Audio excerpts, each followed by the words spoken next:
And do you find with other people the dairy is accepted and not an issue? Because in the health world, you often hear that dairy is controversial and a lot of people are reacting to it. Do you think that's true or are you an anomaly? No, so on my website, zoeharcombe.com, I think it's open view. If not, I can put it on open view and put it in the show notes or whatever. But I've got an article on dairy, sort of to eat it or not to eat it. And I did some research into this. I mean, this is over 10 years ago now. It's very ethnically um, diverse. So the chance of a white Northern European being dairy intolerant is actually really low. It's about 1 in 20.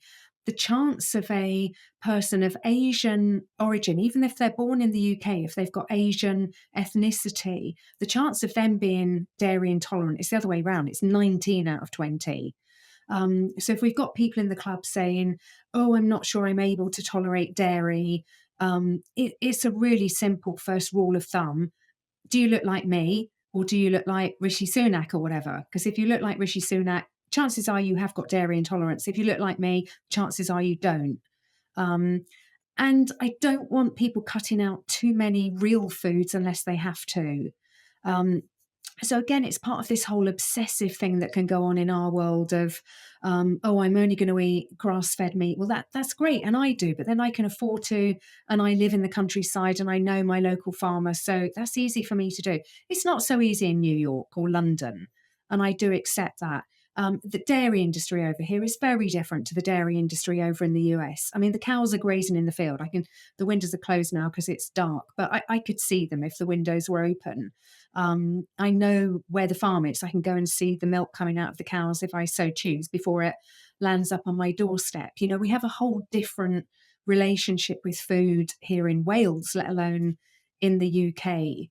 Um, and dairy just has so many nutrients. I mean, you get the whole vegan argument, don't you? Of, oh, you're eating, the baby milk that should have gone to the calf kind of thing. It's like, so how come it's got just about everything I need other than vitamin C? You know, it's got all my B vitamins, it's got calcium, it's got phosphorus, it's got vitamin D, it's got my bone nutrients, it's got essential fats, not as much as oily fish, but it's got essential fats, it's got my complete protein. How come it's got all of that if I'm really not supposed to be eating it?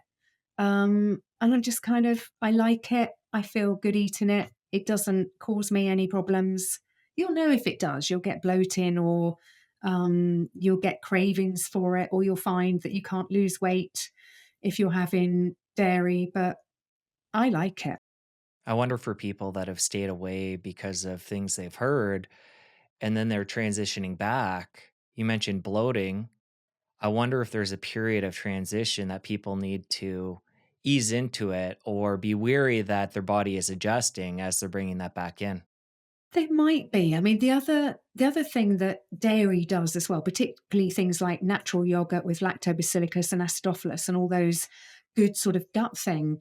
I'm sure we'll get onto fiber at some point, but when people say, "Oh, you need fiber for your gut microbiome," no, you don't. You just need dairy products.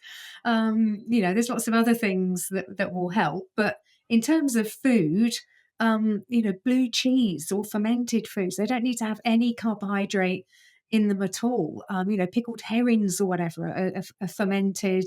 The natural yogurts, kefir. No fiber in kefir, but that will give you a.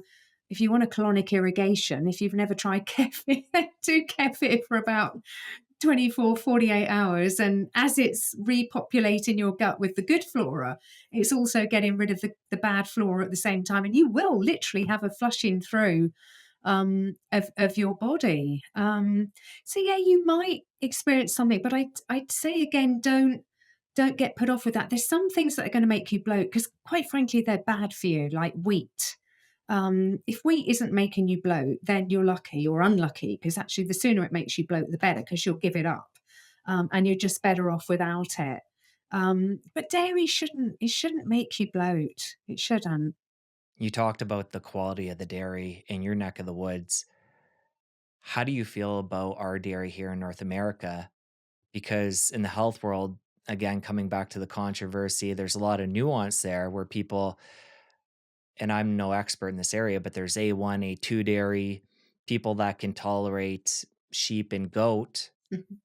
If we're over here in North America, do those nuances become more important given our quality differences?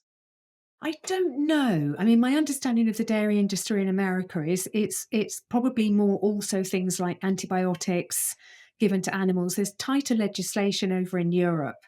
And even though the UK is not part of Europe anymore, it's been in Europe for over 30 years. So the legislation is sort of embedded in our legislation. So our understanding is we just don't have the level of hormones, antibiotics, and so on in the animals or in the dairy products. So it's far less of a problem. And if we're getting Greek yogurt, we're getting it from Greece because it's not so far away. And it gets strained through cloths or whatever. So, it's produced in some really natural ways. I don't know what it's like in the US. I imagine the dairy requirement is quite enormous because you were the guys that invented the milky coffee, um, which appalls Europeans because, of course, the French and the Italians, if the coffee's bigger than that, then you're doing something wrong. When you walk in and go, I want an Americano, that's bad enough. When you want that sort of coffee flavored milk, you'll find most French and Italians are just like, who's just walked in? But you must get through a shed load of milk, which means you've got to have cows in not great conditions. And we see them in the pictures. They're in concreted floor sheds where they're not out grazing the land, which is not good for the environment. It's not good for them. It's not good for you. It's not good for the food. I mean, for me, that's where I go back to really empathizing with vegans. That's not how the food chain should work. And over in the US, if I didn't know where my milk was coming from, I'd go to the Western Price Foundation, get their booklet and say, right, where's my nearest raw milk producer? I need to get me some of that and stock it up in the freezer. Failing that, I would not be going in and getting a Starbucks, not knowing where it comes from on a regular basis. If you enjoyed that clip, you're going to want to head over here and catch a full episode. I'll see you over there. There are no essential carbohydrates whatsoever. None. Zilch, zippo. Telling people to have at least 55% of their diet in the form of the one macronutrient that we don't even need is the starting point that's wrong. You think snacking on an apple is super healthy.